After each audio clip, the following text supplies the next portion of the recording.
pain.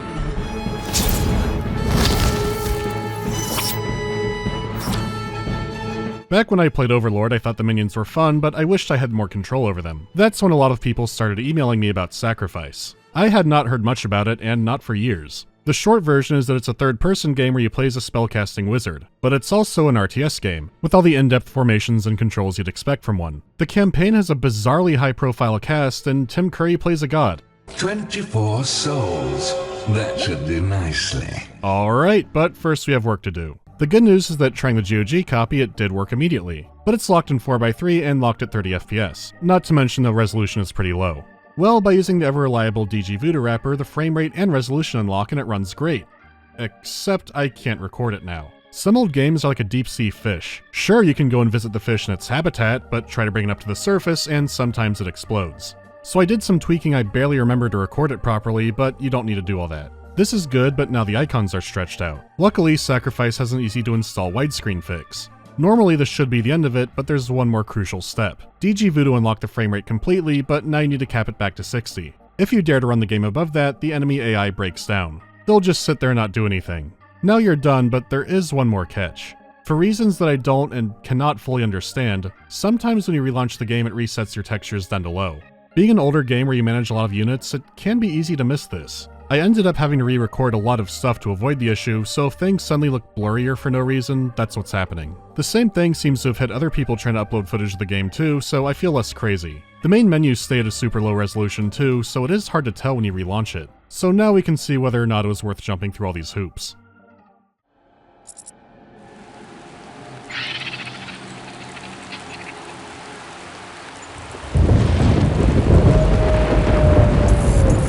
Has begun. We're too late again, Master. All dead. I begin to think the cause of this destruction cannot be other than myself. Master!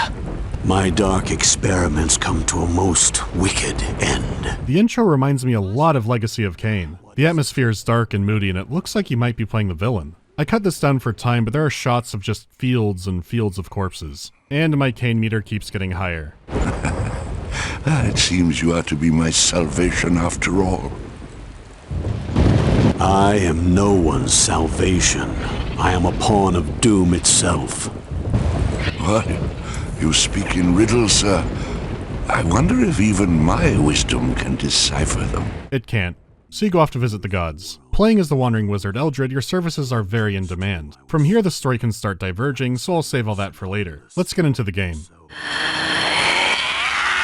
Graphically, for a game from 2000, this is really impressive. It's not the best visuals of the time or anything, but more of the scale they're operating on. These can be big maps, and each faction can bring dozens of units to a fight. Then you combine that with all the magic effects and the terrain battle scarring like blood and craters, and it's kind of amazing this worked at all. The maps are simple, but the art style and the surreal nature of all of it really do go a long way. Some will have these swirling California brushfire skies that are gorgeous to look at in their own weird way. Usually the atmosphere is oppressive, which is appropriate since Sacrifice takes place in a world that was shattered into floating islands. The balance of magic, or whatever the hell, has already shit the bed hard. This world is apocalyptic and you're constantly reminded of it. You could say the terrain is still too simple and lacks detail, and I would agree. Except this land is all made to be broken. This isn't the kind of magic where you have a sparkle gun that'll get through airport security. Casting a spell in Sacrifice usually ends with a National Remembrance Day and a federal holiday. Hey, remember when that wizard came and casted a fucking volcano? Remember the Wall of Screaming Souls? You're not casting magic, you're committing magic, and that's how I like it. The magic looks and acts perfectly devastating, and there are tons of spells to learn. Looking at the art style, I find it hard to describe. Everything is surreal fantasy, but twisted in dark ways with a bit of humor. I don't know enough about art for this. So I think it looks like a cross between H.R. Giger and a Courage the Cowardly Dog episode. All of the magic and units are aligned to a god in this pantheon, which again I'll come back to. But to pick one out, there's Persephone, the goddess of life and good and justice. So she has nature units like an Ent, or a mutant abomination begging for death. My life is yours. How about the Troll? Don't be afraid of the Troll, this is a force for good. Yeah, this is the face of life and justice. Every god's units are like this, and no matter what generic fantasy name it has, you'll have no clue what to expect. For example, a Yeti. You know what a Yeti is.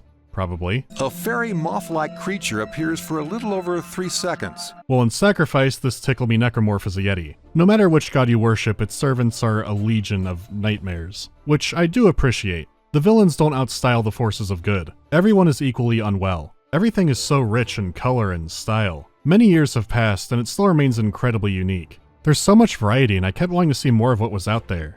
As you might expect, there is a soundscape to complement this. The actual battle and interface effects are stock, but not always what you'd expect. Your creatures are under attack.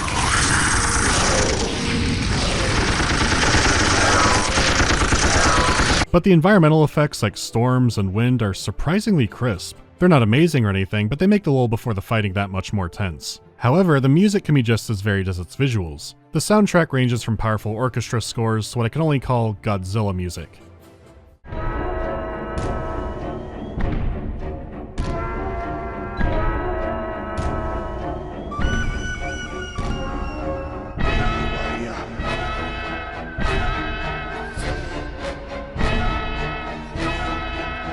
You are Group 4. Guard me.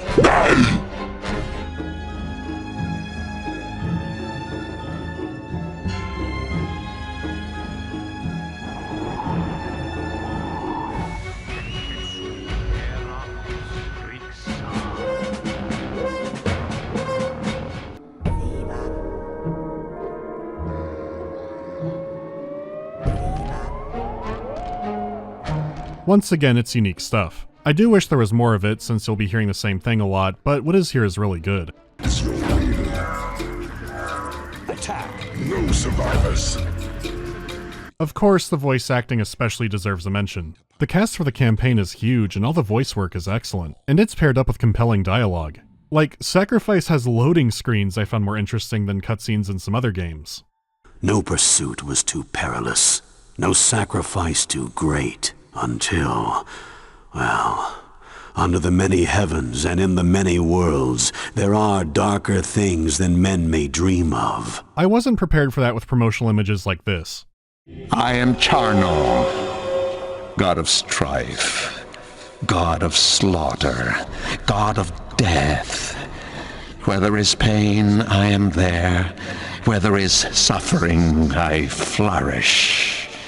Where there is joy, yes, well, one could hardly have joy without another's suffering, no? It feels worth it to play through the missions just to hear more of what the gods have to say and to see them bicker with each other. It adds a lot of replayability to the campaign as well, since you'll see the gods interact with each other in new ways. As for the units, I'm not kidding when I say I think the lines might have been assigned at random. They are so bizarre. Move! Move! Aha! La la la la la! I live. I'm the fastest.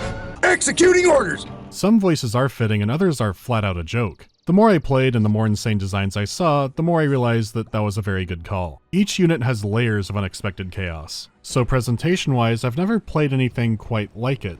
It should come as no surprise that the gameplay itself is also incredibly interesting. As far as a strategy game goes, you don't have too many resources to manage. To start with the playable wizard, you have your health and your mana, along with a pile of souls. Your life bar is straightforward, you can heal yourself up with spells, and there's not much to talk about. Mana is where things become more complicated. It's used to cast spells and summon creatures, and it regens on its own, kind of. There's a magic supply chain.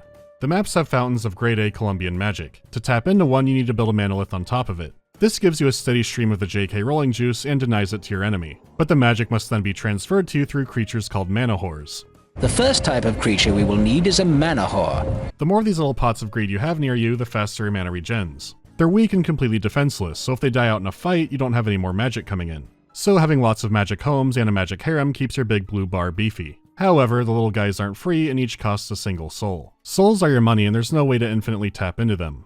When your own troops die, they leave blue souls behind that you can pick up. It's as simple as just running over them. Red enemy souls are a different problem, as they must first be cleansed of sin. To do this, you summon a special sack doctor onto the enemy soul. They come out of a portal, run up with their big syringe, and then begin the soul extraction process. When it's extracted, they'll be carried off to your altar, which is basically your headquarters. From here, the souls are properly purified and then can be welcomed as part of the Chosen.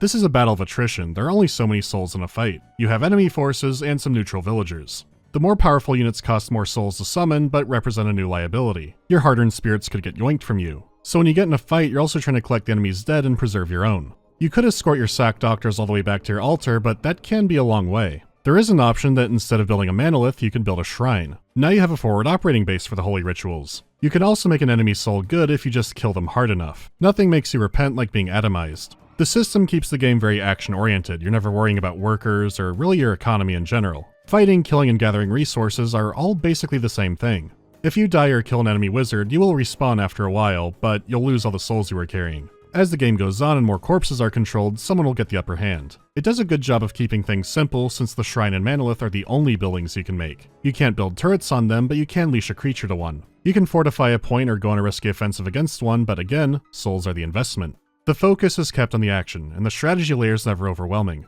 With an interactive minimap you can issue commands on and a teleport spell to your structures, you'll be fine. To wipe the enemy out completely, you'll need to go to their altar, sacrifice a unit, and then kill their wizard. If the ritual is not interrupted and the caster dies, it's game over. Their altar then begins to Gmod collision glitch into the sky, and you win. With that done, that brings us to the combat focus. How do you control a game like this? It is awkward at first, but once you learn your way around it, it is really intuitive. There's even a hotkey to assign a hotkey to whatever your mouse is over. It makes it easy to change things around on the fly.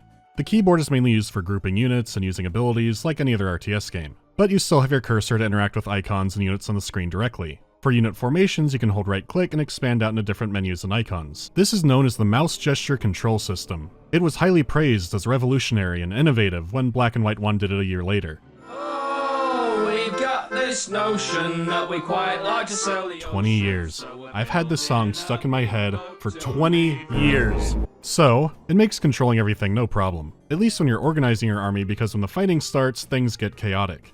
You want to manage your units to make sure they're in position to fight weaker counterparts, but you're also managing yourself and your own spells, and you're casting support stuff on your people and on yourself because you don't want to die. And all the while you're keeping an eye out for souls and the enemy wizard, and there's a lot going on in every battle. Your troops are smart enough to where they'll move and hunt down targets on their own, but they'll always be more effective with you controlling them. There's a lot to manage at once, and sometimes magic or monsters will take a higher priority. But there are players out there that are insanely good at microing this game, and I'd like to see those matches. Sure, you have active spells, but some of your units do too.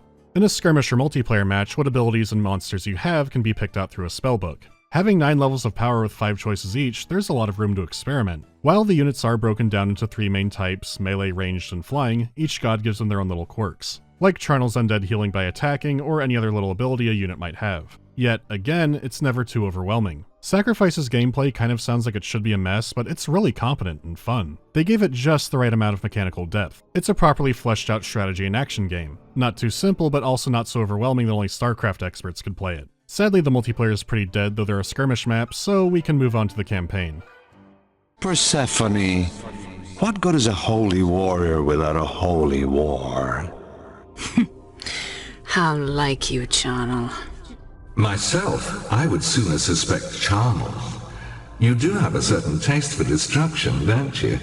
This is a story that you don't need to pop open the manual for, but it does give some additional context. The short version is, while the planet was intact and not floating islands, there was a single god. A demon tore open a portal to Hell, and then God lost that war. Hell has won, and the new pantheon of gods sort of just appeared. It does explain why the creatures look like melted Gorgonites. Hell is a base template for life here.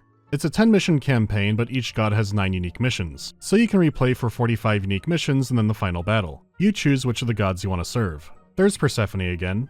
Then you have James, the god of Earth, who's a giant worm. It's some kind of in-joke or nod to the developer's Earthworm Jim series. I am James, god of Earth. You know, rocks and soil and stuff. Some nice gems, too. Oh, it's not all brown and gray, you know. Just mostly. Then you have Stratos, god of the air and the heavens. Tim Curry went from blowing up spooky balloons to being one.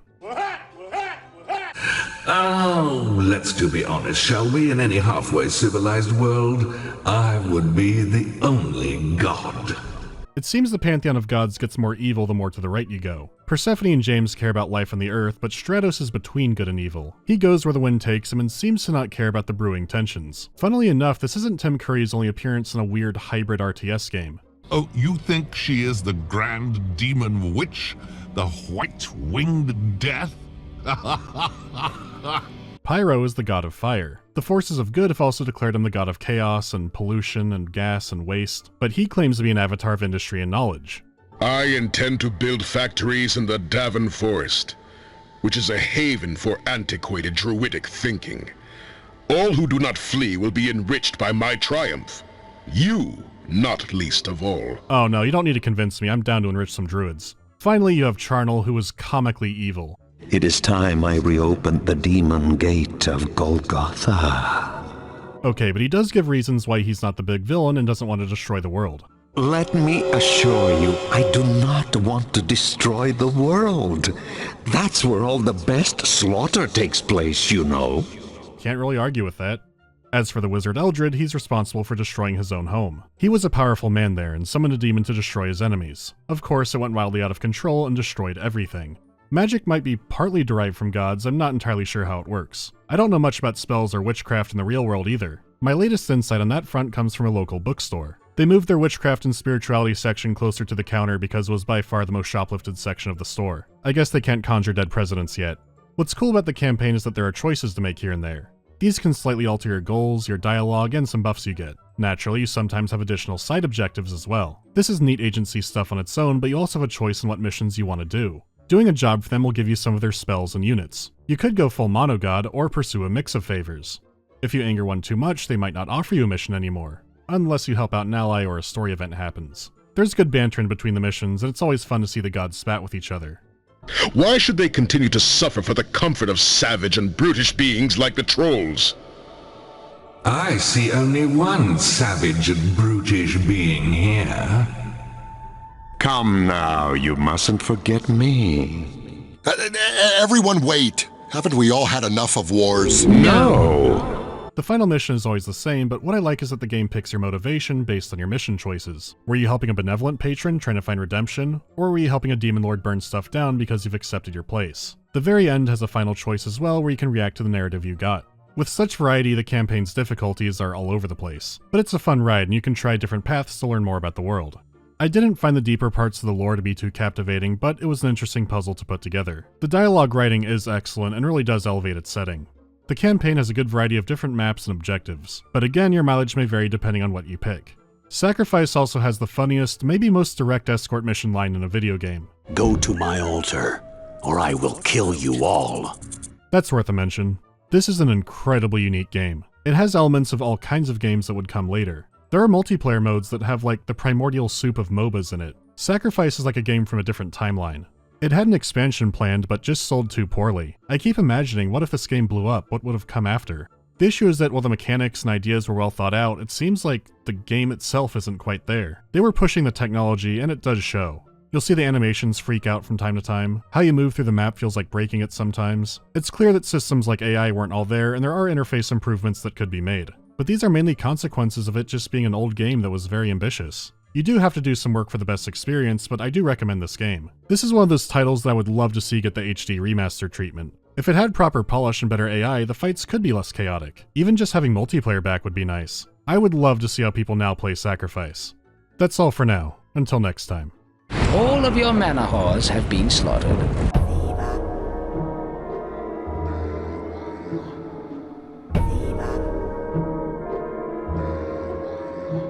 Sorry this one was later, recording it was a bit of an ordeal. Would you consider updating an old review if things changed?